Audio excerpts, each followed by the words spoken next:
hadith says there will come a time nothing will remain of Islam except the name. Nothing will remain of the Quran except the print, the drawing, the words. That's it.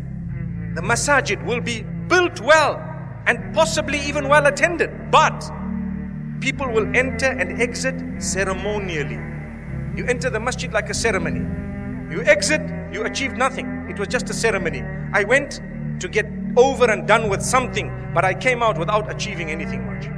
So let's go back to this hadith where the Prophet ﷺ speaks about intoxicants.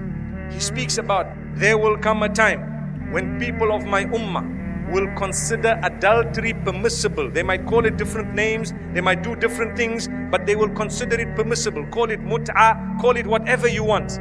But adultery is adultery. Fornication is fornication. Immorality is immorality. Remember that. The names that people may call it, irrelevant. The hadith says people will consider it permissible. Yastahilluna al-hira. And the hadith continues to say, wal-harira. That's very, very interesting. The hadith says, people will consider the wearing of silk permissible. What does that mean? For men, it is prohibited to wear silk. That's what he says. The Prophet ﷺ once had silk in one hand and gold in the other. And he said, Inna hadayni haramun ala dhukuri ummati. These two are prohibited for the males of my ummah. Then he said, there will come a time when the males will consider, from my ummah, the males will consider silk and to wear it permissible. It's a sign of the hour. So the scholars have made mention of a very, very interesting point. They say female clothing will be worn by males and male clothing will be worn by females. Swapping of clothing. Because al-harira is supposed to be feminine. For women it's permissible to wear silk.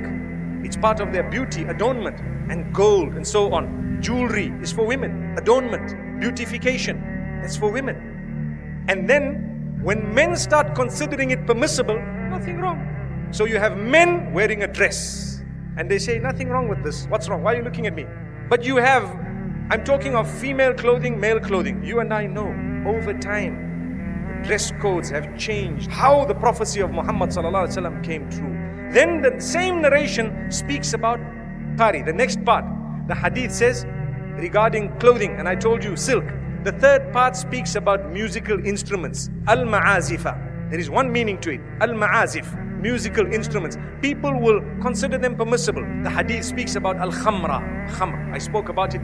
Intoxicants. All forms of intoxicants. Whether it is weed, whether it is something else. If it is intoxicant, it is being referred to in the hadith. People will consider it permissible. I know of Muslims who say there's nothing wrong with weed.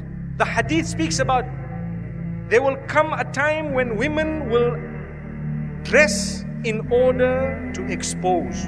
Kasiyatin, ariyatin. So the meaning of it is some people wear clothing in order to cover themselves. Those are the Muslimin. Some people wear clothing in order to expose themselves. Male and female.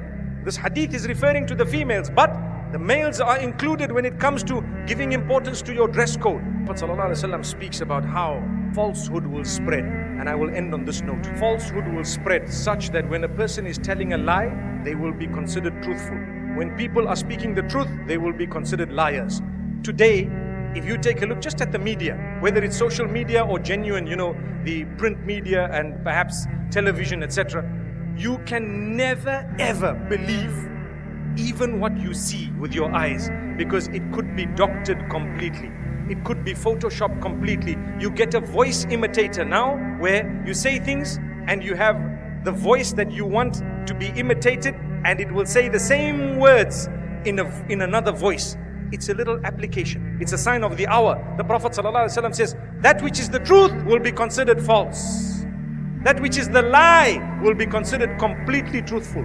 Subhanallah. Be careful. Let us all become truthful. They say when you are truthful yourself, you will be able to distinguish between what is right and what is wrong.